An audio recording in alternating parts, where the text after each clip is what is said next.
জেলা কর্তৃপক্ষ কর্মকর্তা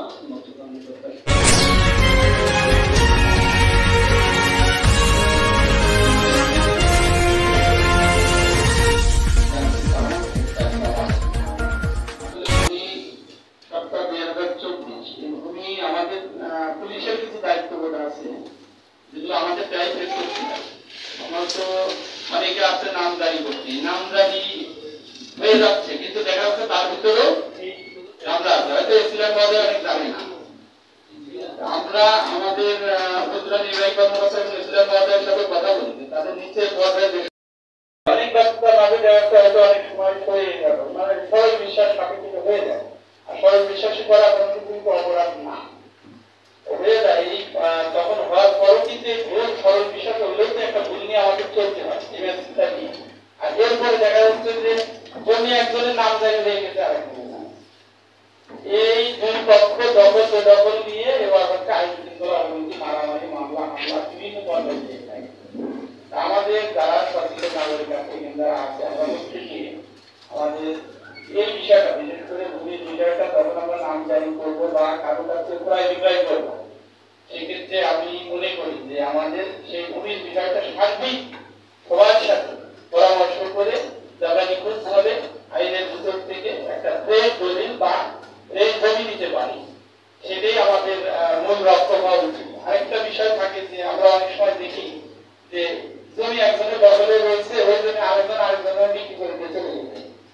কিন্তু আমরা জমি কিনার যখন কিনবো তখন কিন্তু আমরা দখলটা বুঝাতে পারি, মানে জমি কেনার আগে দখল বুঝে দিতে পারলেন যে সে যে জমি মেয়েকে আমাকে কত বুঝিয়ে দেবে, তারপরে তারপরে যে আমরা রেজিস্ট্রি করবো। তাই না ভাই? কি যখনই দখল দিতে যাই তখনই কিন্তু ওই জমির কোনো ভাবনা আছে কি, ওই জমির উপর কোনো জ্ঞান আছে বা কোনো কিছু আছে কিনা, এই জিনিসটা আমরা আগেই বুঝতে পারি। এই কারণে আমরা জমি যে জিনিসটা আমি নেবো কিনবো, আমি টাকা দিয়ে কিনবো, তো আমি কেন ঝামেলাই যাবো? এটা একটা বড় আমার কাছে প্রায় আসার মধ্যে বলি, আপনি টাকা দিয়ে একটা জমি কিনছেন, এই জমি আপনি দখলে ছিলেন না, এখন যাচ্ছেন দখল করতে কিনে এই জমি আরেকজনের কাছে রয়েছে, আরেকজন আপনার কাছে বিক্রি করে দিচ্ছে।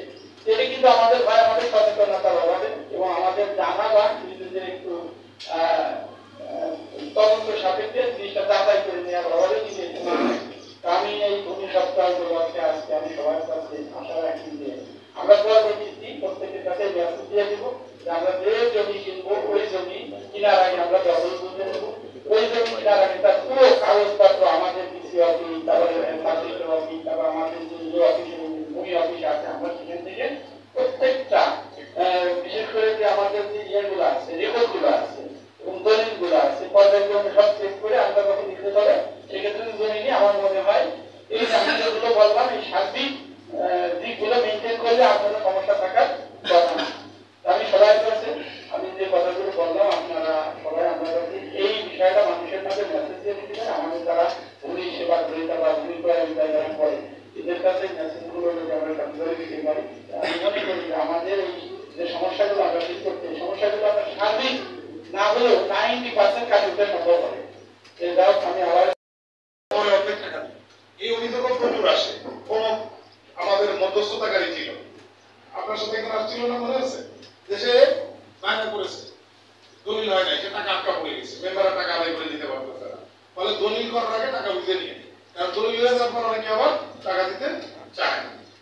এটাও আমি একটু সবাইকে বলবো যে এভাবে সতর্ক থেকে যে জমি বেচার ওই পূর্ণাঙ্গ দলিলে সাইন করার আগে টাকা বুঝে নিয়ে, তাহলে পরে কিন্তু অনেকে এই টাকা পূর্ণাঙ্গ টাকা পেতে হয়রানির শিকার হয়। আমিও একটু আমাদের জরুরি বড় রাত নিয়ে একটা মিটিং আছে, একটু যাচ্ছি, এ পর্যায়ে আমি এসএলএস অনুরোধ করবো, বাকি পর্বগুলো তুমি শেষ করবে।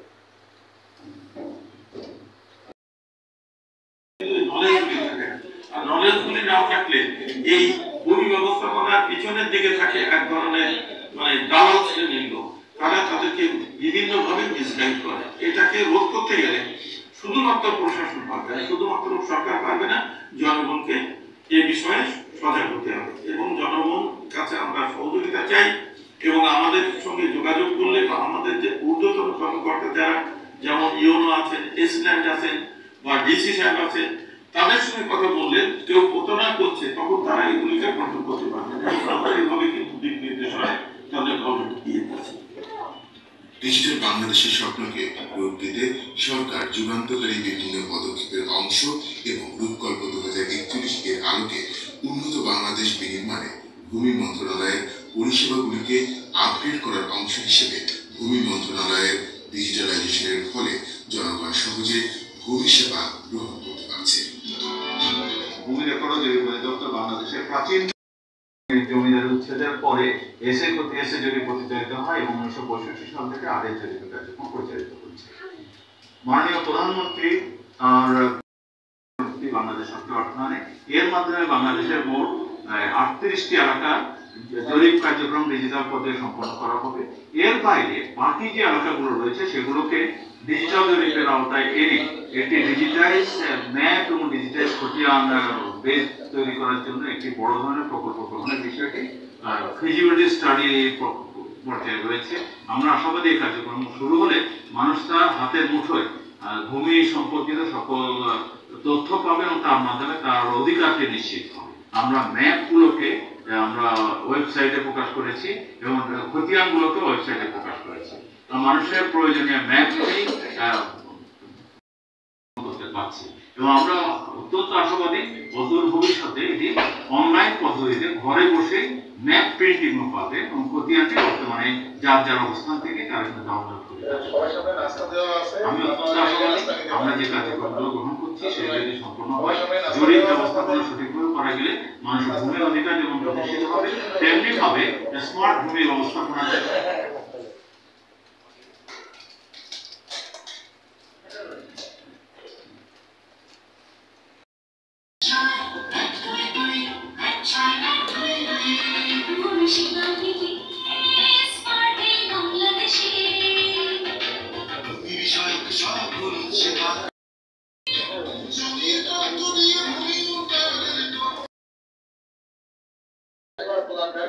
সকল জায়গায় ফলে প্রত্যেকে যদি প্রত্যেকের দপ্তরে বা ডেস্কে বা সেবা প্রদানের জায়গাটায় পেশাদারিত্ব সততা দেশপ্রেমের সাথে কাজ করি তাহলে কিন্তু আমাদের বর্তমান সরকারের যে চাওয়া হয়রানিমূলক সেবা হয়রানিবিহীন সেবা প্রদান করা সেটি নিশ্চিত করা যাবে।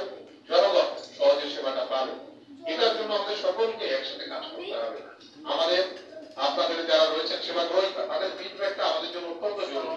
কোন জায়গায় আমরা আটকে যাচ্ছি, কোন জায়গায় আমাদের সংকটটা ভেঙে যাচ্ছে, এটা যদি আমরা ফিডব্যাক পাই সেটা মিটিগেট করবার জন্য আমরা চেষ্টা করতে পারবো।